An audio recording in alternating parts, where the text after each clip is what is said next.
அவுரங்கசீப் அப்படின்ற ஒரு கொடுங்கோலன் இருந்தாருங்க, எல்லாருக்கும் தெரியும். அவுரங்கசீபை வீழ்த்திட்டா போதும், அவுரங்கசீபோடைய ஆட்சி முடிஞ்சிட்டா போதும் அப்படின்ற மனநிலை மக்களுக்கு இருந்தது.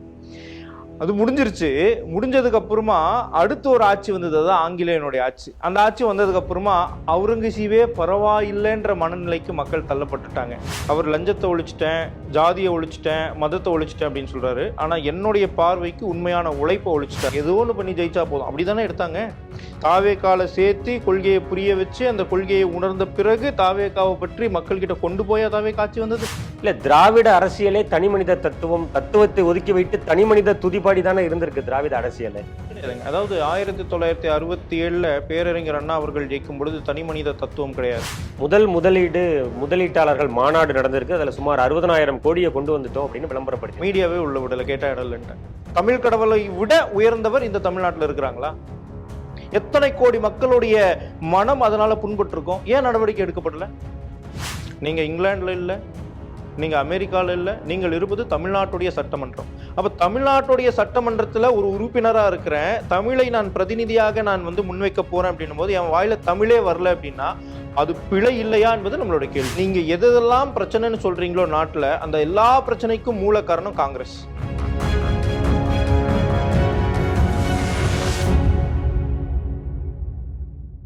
ஸ்ரீ டிவியின் சிறப்பு பார்வை நிகழ்ச்சிக்கு நேயர்களை இனிதே வரவேற்கிறேன். இன்னைக்கு நம் அரங்கத்திற்கு வந்திருக்கக்கூடிய கெஸ்ட் யாரு அப்படின்னா, இவர் ஒரு இளம் அரசியல்வாதி, தேசிய பொது உடைமை கட்சி என்ற கட்சியின் நிறுவன தலைவர் திரு சசி கிரண் அவர்களை ஸ்ரீ டிவி நேயர்கள் சார்பாக இனிதே வரவேற்கிறேன். வணக்கம் சார். வணக்கம் சார். அனைவருக்கும் இனிய சுதந்திர தின நல்வாழ்த்துக்கள். நேயர்களுக்கு சுதந்திர தின நல்வாழ்த்துக்கள். இப்போ நீங்க நம்ம ஹெச்ஆர்என்சி அமைச்சர் ரமேஷ் அவர்கள் அந்த தொகுதியில நீங்களும் சுயேட்சையாக போட்டியிட்டவர் நீங்க. இப்போ நீங்க இந்த கட்சி ஆரம்பிச்சு எத்தனை வருஷம் ஆகுது சார்? நம்ம 2019 இருந்து அதுக்கான ப்ராசஸ் ஸ்டார்ட் பண்ணியாச்சுங்க. 2021 நம்ம ஸ்டார்ட் பண்ணி களப்பணி செய்ய ஆரம்பிச்சிட்டோம். 2026 தான் நம்ம கண்டெஸ்ட் பண்ணோம் அஃபிஷியலாக. ஒரு 4 இடத்துல நம்ம கண்டெஸ்ட் பண்ண வச்சோங்க இண்டிபெண்டா. அது இல்லாம நீங்க இந்த சமூகத்துக்கு என்ன பணி ஆற்றிட்டு இருக்கீங்க சார்? சார், நம்ம 2011 இருந்து நம்ம ட்ரஸ்ட் மூலியமா யங் டைகர்ஸ் அசோசியேஷன் அப்படின்னு ஒன்று வச்சுருந்தோம். அதுக்கப்புறமா அது என்எஸ்ஆர் சோஷியல் வெல்ஃபேர் ட்ரஸ்ட்டாக மாறிடுச்சு. ஸோ இப்போ பார்த்தீங்கன்னா அதில் ஃபீட் த நீட், பசியற்ற பாரதம் அப்படின்றத பண்ணிட்டு இருக்கிறோம். பயிற்சி பெற்ற பாரதம் அப்படின்னு சொல்லி ஸ்கில் டெவலப்மெண்ட்ஸ் நம்ம கொடுத்துட்ருக்குறோம். இப்போ என்எஸ்ஆர் சைல்டு ஃபியூச்சர் மிஷன் அப்படின்னு சொல்லிட்டு நம்மளுடைய தேசத்தின் எதிர்காலமாக இருக்கக்கூடிய குழந்தைகளுடைய எதிர்காலத்தை உறுதிப்படுத்துறதுக்கு என்னென்னலாம் தேவை அப்படின்ற மிஷன் நம்ம ரன் பண்ணிட்டு இருக்கோம். ஒவ்வொரு கட்டத்திலையும் நம்ம என்னெல்லாம் பண்ண முடியுமோ அதெல்லாமே நம்ம ட்ரஸ்ட் மூலியமாக பண்ணிட்டு இருக்கோம். அதை தாண்டி 2013 இருந்து நான் ஆர்எஸ்எஸ் உடைய ஸ்வயம் சேவக்கா இருந்திருக்கேன், முக்கிய சிக்ஷக்கா இருந்திருக்கேன். பல கேம்ப்ஸ் நம்ம அரேஞ்ச் பண்ணியிருக்கோம். பல இடங்கள்ல தேசிய விழிப்புணர்வை நம்ம கொண்டு வந்திருக்கிறோம். இன்னைக்கு ஆயிரக்கணக்கான மக்கள் தேசிய சிந்தனையோடு இருக்கிறதுக்கு நம்மளால முடிஞ்ச பணியை நம்ம செஞ்சிருக்கோம். இதனுடைய தலைமையகம் எங்க இருக்கு சார்? ஒசூர்ல இருக்கு. இப்போ உதவி வேண்டும் என்று யாராவது தொடர்பு கொள்ள வேண்டும் அப்படின்னா இப்போ தாராளமா நீங்க உதவி பண்ணுவீங்க. உங்க தொலைபேசி என்ன கொடுக்கலாம் இல்லைங்களா? தாராளமா கொடுக்கலாம். இப்போ தாவேகா ஆட்சி அமைந்து 3 மாத காலம் ஆகிறது. இந்த 3 மாத காலத்துல திமுக போயிடுச்சு அப்படின்னு பாதி மக்கள் நினைக்கிறாங்க. இது என்னப்பா தாவேகா வந்துருச்சு அப்படின்னு சிலர் நினைக்கிறாங்க. நீங்க எப்படி நினைக்கிறீங்க? அதாவது ஒரு உதாரணத்தோட சொல்ல விரும்புகிறேன் சுருக்கமா. என்னன்னா 1700களில் பார்த்தீங்க அப்படின்னா அவுரங்கசீப் அப்படின்ற ஒரு கொடுங்கோலன் இருந்தாருங்க, எல்லாருக்கும் தெரியும். அவுரங்கசீபை வீழ்த்திட்டா போதும், அவுரங்கசீபோடைய ஆட்சி முடிஞ்சிட்டா போதும் அப்படின்ற மனநிலை மக்களுக்கு இருந்தது. அது முடிஞ்சிருச்சு. முடிஞ்சதுக்கு அப்புறமா அடுத்த ஒரு ஆட்சி வந்தது, அதான் ஆங்கிலேயனுடைய ஆட்சி. அந்த ஆட்சி வந்ததுக்கு அப்புறமா அவுரங்கசீபே பரவாயில்லைன்ற மனநிலைக்கு மக்கள் தள்ளப்பட்டுட்டாங்க. அந்த மனநிலையில தான் இன்னைக்கு தமிழ்நாடு இருக்குன்றது என்னுடைய பார்வை. பொதுமக்கள் நிறைய கல்வியாளர்கள் என்ன சொல்றாங்கன்னா, லஞ்சம் அப்படியே ஒளிஞ்சிருச்சு, இந்த சினிமாக்கள்ல வர மாதிரி ஒரே இரவில் எல்லாம் மாறிவிட்டதுங்கிற மாதிரி இந்த ஆட்சி 3 மாதத்துல லஞ்சம் குறைஞ்சிருச்சு, அரசு இயந்திரங்கள் விரைவாக செயல்படுகிறது அப்படிங்கிற மாதிரி சொல்றாங்க. கல்வியாளர்கள் பலர் எங்களுக்கு ரெனிவல் ஆட்டோமேட்டிக்கா நடக்குது, நாங்க எந்த ஊழல் லஞ்ச பணமும் கொடுக்க தேவையில்லை அப்படின்னு சொல்றாங்க. இதை நீங்க எப்படி பாக்குறீங்க? அதாவதுங்க, நான் ஆதாரத்தோட சில விஷயங்கள் பேச இருக்கிறேன். நான் வருங்காலங்களில் அதை பற்றி பேசுகிறேன். இன்னைக்கு பார்த்தீங்கன்னா நல்ல ஒரு பிராண்டிங், நல்ல ஒரு மார்க்கெட்டிங் எடுப்படுது அப்படின்னு தான் நான் பார்க்குறேன். அவர் லஞ்சத்தை ஒழிச்சிட்டேன், ஜாதியை ஒழிச்சிட்டேன், மதத்தை ஒழிச்சிட்டேன் அப்படின்னு சொல்றாரு. ஆனா என்னுடைய பார்வைக்கு உண்மையான உழைப்பை ஒழிச்சிட்டார். ஏன்னா ஒரு அரசியல்வாதி உண்மையாக களத்துல இறங்கி உழைச்சிட்டு இருந்தாங்க.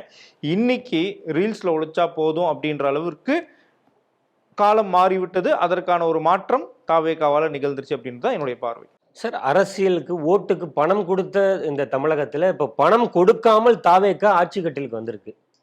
அதை நான் முழுமையா ஏற்கலைங்க. பல இடங்கள்ல கொடுத்துருக்காங்க, பல இடங்கள்ல கொடுக்கப்பட்டிருக்கு. அது எனக்கு தெரியும். எந்தெந்த இடத்துல எந்தெந்த கேண்டிடேட்டை நிப்பாட்டினா வெற்றி பெறும் அப்படின்றதெல்லாம் பார்த்து அதுக்கு என்னெல்லாம் பண்ணணுமோ அதெல்லாம் பண்ணியிருக்காங்க. களத்துல இருந்து பார்த்தவன் நான். ஸோ நீங்க வந்து பார்த்தீங்க அப்படின்னா ஒரு அங்க இருக்கக்கூடிய 80% கேண்டிடேட்ஸ் ஏடிஎம்கே டிஎம்கேலேருந்து வந்தவங்க தான். யாராவது மறுக்க முடியுமானா முடியாது. அப்போ 80% கேண்டிடேட்ஸை எதுக்காக எடுத்தாங்க? கடைசி நேரத்தில் ஜெயிச்சா போதும், ஏதோ ஒன்று பண்ணி ஜெயிச்சா போதும், அப்படிதானே எடுத்தாங்க. தாவேகால சேர்த்து கொள்கையை புரிய வச்சு அந்த கொள்கையை உணர்ந்த பிறகு தாவேகாவை பற்றி மக்கள் கிட்ட கொண்டு போய் தாவேகா ஆட்சி வந்தது இல்ல. அப்போ இது எல்லாம் ஒரு பிராண்டிங் தான். இப்போ தாவேகா ஆட்சி பார்க்குறோம். நம்ம நிறைய எதிர்க்கட்சியை சேர்ந்தவங்கள்லாம் இப்போ தாவேகால போய் சேர ஆரம்பிச்சிருக்காங்க. அப்போ இனி எதிர்காலம் அடுத்து வரக்கூடிய 30 ஆண்டுகளுக்கு தாவேகா தான் அப்படிங்கிறத அவங்க முடிவு பண்ணிட்டு போறாங்கன்னு பாக்குறீங்களா? அதாவது என்னை பொறுத்த வரைக்கும் அரசியல் என்பது தத்துவத்தால் இயற்கப்பட வேண்டியது ஒண்ணு. அது வந்து தனி மனிதனால் இயக்கப்பட வேண்டியது அல்ல. அப்போ தாவேகால என்ன தத்துவம் இருக்குன்னு பார்த்தீங்கன்னா, ஒற்றை மனிதர் மட்டும்தான் அங்கே தத்துவமா இருக்கிறார். இது வந்து நிலையானது கிடையாது அப்படின்றத நம்ம திரும்ப திரும்ப சொல்றோம். இன்னைக்கு ஜெயிச்சிருக்காங்க, ஆட்சியில் இருக்கிறாங்க, மக்கள் அதை நோக்கி செல்றது வந்து காமன். எல்லா காலத்திலும் அது நடந்திருக்கு. அப்படி ஒரு நிகழ்வாக தான் நான் இதை பார்க்குறேன். இல்ல, திராவிட அரசியலே தனி மனித தத்துவத்தை ஒதுக்கி வைத்து தனி மனித துதிப்பாடி தானே இருந்திருக்கு திராவிட அரசியலே. கிடையாதுங்க. அதாவது 1967 பேரறிஞர் அண்ணா அவர்கள் ஜெயிக்கும் பொழுது தனி மனித தத்துவம் கிடையாது. அன்னைக்கு ஒரு தத்துவத்தை முன் வச்சாரு. அதை நம்ம எதிர்க்கிறோம். அந்த கொள்கையை நம்ம உடன்பாடு இல்லை. ஆனா அன்னைக்கு ஒரு கொள்கையை முன் வச்சு அந்த கொள்கையால் மக்கள் ஈர்க்கப்பட்டு அப்படிதான் ஆட்சிக்கு வந்தாங்க. தனி மனித வழிபாடு எப்போ வந்தது? சினிமா பிம்பம் எப்போ மேலோங்கிச்சோ அப்போ தனி மனித வழிபாடு வந்தது. அது இன்னும் அப்படியே தொடர்ந்து கொண்டு வராங்க. அது எல்லாம் நிலையானது இல்லை. ஒரு உதாரணம் சொல்றேன். இன்னைக்கு பல கட்சிகள் தனி மனிதர்கள் இருக்கும்போது வாங்கின வாக்கு சதவீதம் என்ன, அந்த மனிதர்கள் இல்லாத போது இன்னைக்கு அந்த கட்சிகளோட நிலை என்ன அப்படின்னு நான் எந்த கட்சியும் பேர் சொல்லணுன்ற அவசியம் இல்லை, எல்லாருக்கும் தெரியும். அப்போ தத்துவத்தோடு நிலைத்திருக்கக்கூடிய கட்சிகள் தான் நிலையாக இருக்கும். அதுக்கு திமுக ஒரு காரணம். நம்ம சொல்லணும் அப்படின்னா ஆர்எஸ்எஸ் 100 ஆண்டுகளை கடந்து இன்னைக்கும் மக்கள் மத்தியில் ஒரு புரட்சி ஏற்படுத்திக்கிட்டு இருக்கு. யார் ஆரம்பிச்சான்னு மக்களுக்கு பல பேருக்கு தெரியாது. அதுதான் தத்துவத்தோட வலிமை. இப்போ திமுக எதிர்க்கட்சியாக சட்டமன்றத்தில் நடந்து கொள்வதை நீங்க எப்படி பாக்குறீங்க? எதிர்கட்சி ஆளுங்கட்சி 2 பேருமே ஒருத்தரை ஒருத்தர் மாறி மாறி கேலி செய்யறதுல, ஒருத்தர் விமர்சிக்கிறதுல மட்டுமே ஒரு 80% வேலை நடக்குதுன்னு தான் நான் பார்க்குறேன். மக்களுடைய பிரச்சனைகள் என்ன, அதோடைய கோரிக்கைகள் என்ன, அதற்கான திட்டங்கள் என்ன, அதை பற்றின விவாதங்களை விட ஒருத்தரை ஒருத்தர் மாறி மாறி விமர்சிக்கிறது, எந்த கண்டென்ட் பேசுனா இன்ஸ்டாகிராமில் ட்ரெண்ட் ஆகும் அப்படின்றத தெரிஞ்சு அதுக்காக பேசுறதாகத்தான் நான் வந்து சட்டசபையோட நிகழ்வுகளை பார்க்குறேன். இப்போ பட்ஜெட் தாக்கல் பண்ணியிருக்காங்க. இந்த பட்ஜெட் குறித்து உங்கள் பார்வை? தமிழ்நாட்டுடைய பட்ஜெட்டில் ஏறக்குறைய 4 லட்சத்தி சில்லற கோடி வந்து தமிழ்நாட்டுடைய பட்ஜெட். அதில் கேபிட்டல் எக்ஸ்பெண்டிச்சர்னு சொல்லுவோம், 56,000 கோடி ஏறக்குறைய. ஆனால் வட்டி மட்டும் நம்ம எவ்வளோ கட்ட போகிறோம் அப்படின்னா 76,000 கோடி கட்ட போகிறோம். இல்லை, அதுக்கு தாவேக்காவே முழு பொறுப்பேற்க முடியாது இல்லையா? அது அப்படியே கியூமுலேட்டிவாக வர்றது தானே அது. ரெவென்யூக்கு என்ன மாடல் நீங்கள் கொண்டு வந்திருக்கீங்க பட்ஜெட்டில்? இன்னைக்கு கடனில் இருக்கிறோம். ஃபிஸ்கல் டெபிசிட் வந்து கிட்டத்தட்ட 1,29,000 கோடி இருக்கு. ஆனால் நீங்க வந்து வெல்ஃபேர் என்ற பேர்ல இலவசங்களை தருவதற்காக மட்டுமே 1,20,000 கோடி கிட்ட நீங்க செலவு பண்றீங்க. ரெவென்யூ ஜெனரேஷனுக்கு என்ன மாடல் வச்சிருக்கீங்க? அதுக்கு தாவேகா தானே பொறுப்பேற்கணும். அவங்க தானே பட்ஜெட் அறிவிக்கிறாங்க. நான் இங்க முதலீடு பண்ண போறேன், இதனால இந்த பெருக்கத்தை நான் உருவாக்க போறேன், இதனால இந்த மாற்றம் ஏற்படுது, இதனால இத்தனை பேர் பயனடைய போறாங்க, இதோடைய ஷார்ட் டேர்ம் பெனிஃபிட்ஸ் என்ன, லாங் டேர்ம் பெனிஃபிட்ஸ் என்ன விவாதிக்கப்பட்டிருக்கா? பட்ஜெட்ல சொல்லப்பட்டிருக்கா? இல்லையே. முதலீட்டாளர்கள் மாநாடு நடந்திருக்கு. அதுல சுமார் 60,000 கோடியை கொண்டு வந்துட்டோம் அப்படின்னு விளம்பரப்படுத்தி மீடியாவே உள்ள விடல, கேட்டா இடம்ட்டாங்க. விட்டுருந்தா தானே உண்மையை தெரியும். இப்ப அவங்க சொல்றது தானே.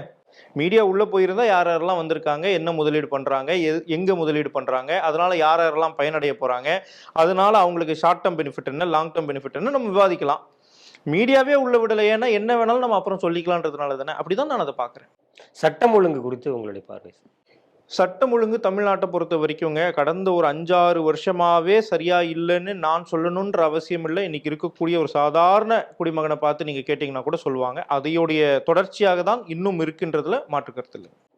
இப்போ தாவேக்கா வந்த பிறகு உடனடியாக சில விஷயங்களை அட்டன் பண்றாங்க, இஷ்யூஸை வந்து அவங்க உடனே அதை அட்ரஸ் பண்றாங்கிற மாதிரியான பேச்சும் அடிப்படுது.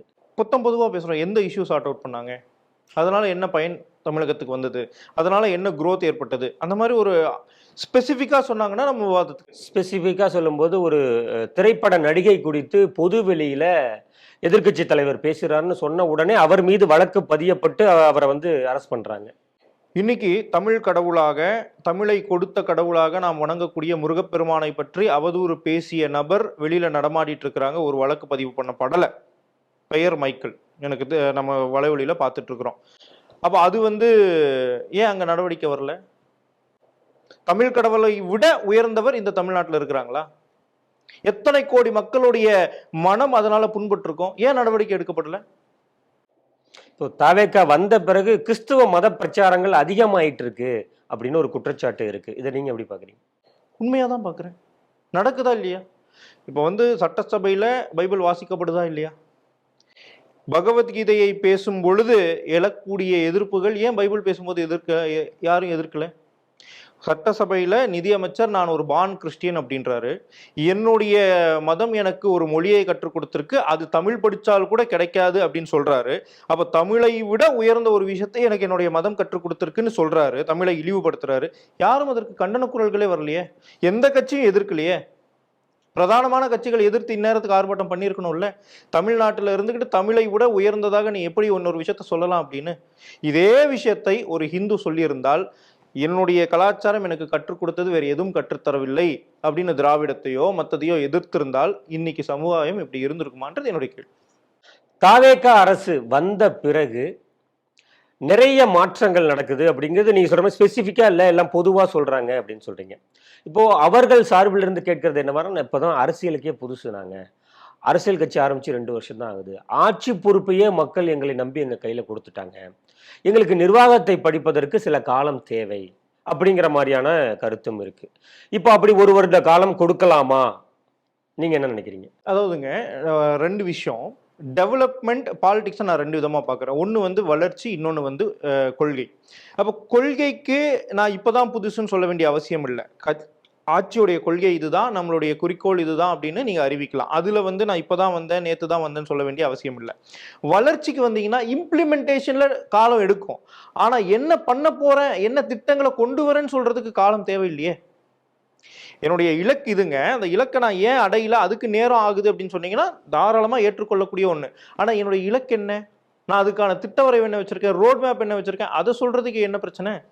அது சொல்லப்பட்டிருக்கா என்பது நம்மளுடைய கேள்வி. தாவேக்கா வந்து நிறைய தேர்தல் காலங்களில் வந்து நிறைய வாக்குறுதியை கொடுத்துருந்தாங்க. அவர்கள் வெற்றி பெறுவோம், வந்து ஆட்சிக்கு வந்துருவோம், அதெல்லாம் செஞ்சிடலாம்னு நினச்சி கொடுத்தாங்களாங்கிறது தெரியல.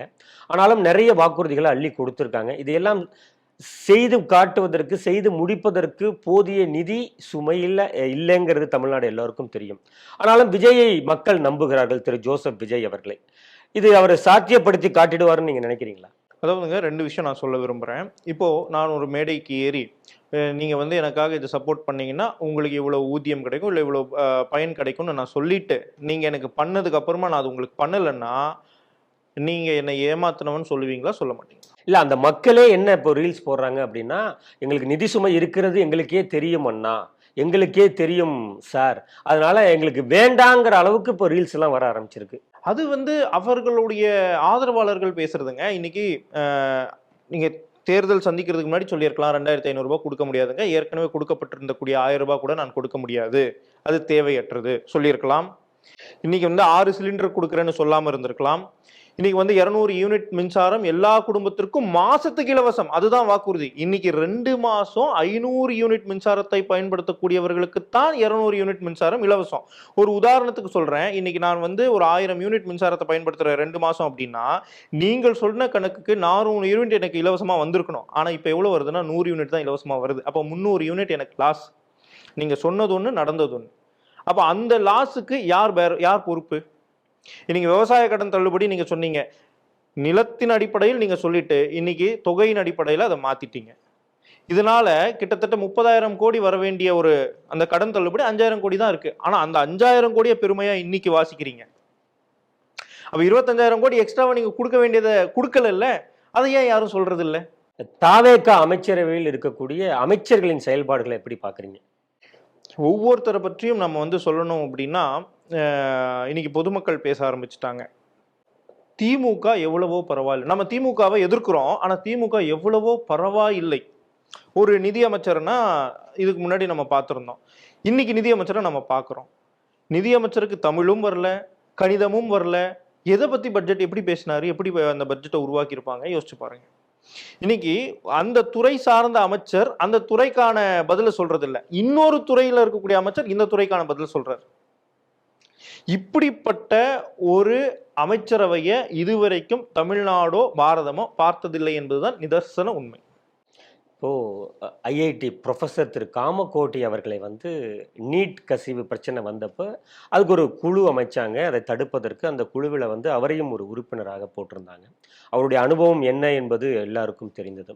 ஆனாலும் அதை வந்து காங்கிரஸை சேர்ந்த திருமதி பிரியங்கா வதோரா அவர்கள் வந்து கடுமையாக விமர்சித்தாங்க. ஒரு கட்டத்தில் கோமூத்ரா எக்ஸ்பர்ட் அப்படின்னு சொன்னாங்க. அதை நீங்கள் எப்படி பார்க்குறீங்க? அதாவது 1192 அரேபியர்கள் அன்னை பாரதத்தை ஆட்சி பண்ணணும்னு நினைக்கும் பொழுது இங்க எதெல்லாம் புனிதமாக இருந்ததோ அதெல்லாம் உடைக்க ஆரம்பிச்சாங்க. ஏன்னா இந்த மக்களுடைய புனிதத்தை நம்ம உடைச்சிட்டா இந்த மக்களை வந்து நம்ம இன்ஃபீரியாரிட்டி காம்ப்ளெக்ஸ்குள்ள கொண்டு போயிடலான்னு அதோடைய நீட்சியாகத்தான் இந்த வார்த்தைகளை நான் பார்க்குறேன். தாவேகா ஆட்சியில் சட்டம் ஒழுங்கு சரியில்லை அப்படின்னு சொன்னீங்க. திரு ஜோசப் விஜய் அவர்கள் சட்டமன்றத்தில் அப்பாவை காணோம் அப்படின்னு சொன்னார். அதுக்கப்புறம் ஒரு மாதிரி ஸ்டைல் பண்ணார். கோட் ஷூட்டில் தான் அவர் வந்துகிட்டு இருக்காரு. 9 to 5 மணிக்கு வந்துடுறாரு. சாட்டர்டே சண்டேல அவரை பார்க்க முடியறதில்ல அப்படிங்கிற மாதிரியான விமர்சனங்களும் எழுகிறது. நீங்கள் ஒருவரின் செயல்பாடுகளில் இருக்கக்கூடிய வெற்றியை, அந்த முன்னேற்றத்தை பார்ப்பீங்களா, இல்லை அவருக்கு வந்து மொழி பிரச்சனை இருக்கு, தமிழ் உச்சரிப்பு சரியில்லை அப்படிங்கிறத குறையாக வைப்பீங்களா? அதாவதுங்க, தனிப்பட்ட மனிதருடைய வாழ்க்கையை பற்றி நம்ம யாரையுமே விமர்சிக்கல. தமிழ்நாட்டுடைய சட்டமன்றத்தில் இருக்கக்கூடிய ஒரு சட்டமன்ற உறுப்பினருக்கு தமிழே வரலன்னா பிழையா இல்லையா என்பது நம்மளுடைய கேள்வி. நீங்க இங்கிலாந்துல இல்லை, நீங்க அமெரிக்கால இல்லை, நீங்கள் இருப்பது தமிழ்நாட்டுடைய சட்டமன்றம். அப்ப தமிழ்நாட்டுடைய சட்டமன்றத்துல ஒரு உறுப்பினரா இருக்கிறேன், தமிழை நான் பிரதிநிதியாக நான் வந்து முன்வைக்க போறேன் அப்படின்னும் போது என் வாயில தமிழே வரல அப்படின்னா அது பிழை இல்லையா என்பது நம்மளுடைய கேள்வி. ஒண்ணு, கத்துக்கிறேன்னு சொல்லலாம், இல்லை எனக்கு அப்படிதான் பேச வரும், இதுதான் என்னுடைய ஸ்டைலு, மற்றவங்களுக்காக நான் மாற்றிக்க முடியாதுன்னு சொல்லக்கூடிய தோரணை சரியா அப்படின்றது நம்மளுடைய அடுத்த கேள்வி. மூணாவது, தமிழ்நாட்டு மக்களால் தேர்ந்தெடுக்கப்பட்டு தமிழால் வளர்த்தெடுக்கப்பட்ட மக்களால் தேர்ந்தெடுக்கப்பட்டு தமிழ் மொழியை விட இன்னொரு மொழி எனக்கு வந்து அதிக விஷயத்தை கற்றுக் கொடுத்துருக்கு, அதை தமிழ் மொழியால கூட கற்றுத்தர முடியாது என்ற தமிழ் மொழியை இழிவுபடுத்துவது தனிப்பட்ட விஷயமா அப்படின்றது நம்மளுடைய கேள்வி. இதெல்லாம் கடந்து போயிடலாமா அப்படின்னு நம்ம கேட்கிறோம். நிறைவாக, தாவேகா கூட்டணியில் இருக்கக்கூடிய அங்கம் வகிக்கக்கூடிய கட்சிகளின் நிலைப்பாட்டை, செயல்பாட்டை ஒவ்வொருவரும் அந்த பேசுறதை நம்ம பார்த்துக்கிட்டு இருக்கோம். இவர்கள் எல்லாமே திமுக கூட்டணியில் அங்கம் வகித்தவர்கள். அப்படின்னா வெளியிலிருந்து சப்போர்ட் கொடுத்தாங்க, அமைச்சரவையில் இல்லை. அந்த வாய்ப்பை திராவிட கட்சிகள் எதுவுமே கொடுக்கல. முதல் முறையாக தாவேகா அந்த வாய்ப்பினை கொடுத்திருக்கிறது. அதில் விசிகாவிலிருந்து பிரதிநிதித்துவம் கொடுத்திருக்கிறது, காங்கிரஸிலிருந்து பிரதிநிதித்துவம் கொடுத்திருக்காங்க. இப்போ இவர்களுடைய செயல்பாடை நீங்க எப்படி பாக்குறீங்க? கல்லாப்பெட்டி கூட்டணின்னு நம்ம சொல்லல, அவர் தான் சொன்னாரு. அதே கல்லாப்பெட்டி கூட்டணியோட தான் இப்ப கூட்டணியில இருக்கிறார் அப்படின்பது எல்லாரும் பொதுவெளியில பேசிக்கொள்ளக்கூடிய ஒரு விஷயமா இருக்கு. ஒண்ணு. ரெண்டாவது, நீங்க எதெல்லாம் பிரச்சனைன்னு சொல்றீங்களோ நாட்டுல, அந்த எல்லா பிரச்சனைக்கும் மூல காரணம் காங்கிரஸ் கூட தான் வச்சிருக்கிறீங்க. அது கச்சத்தீவா இருக்கலாம், தமிழர்களுடைய படுகொலையா இருக்கலாம், நீட்டா இருக்கலாம். நீங்க எதை சொல்றீங்களோ, நீட் வந்து நம்ம பிரச்சனையா சொல்லல, நீங்கள் எதையெல்லாம் பிரச்சனைன்னு சொல்றீங்களோ அத்தனை பிரச்சனைக்கும் மூல காரணம் காங்கிரஸ் கூட தான் வச்சிருக்கீங்க, கூட்டணியில வச்சிருக்கீங்க.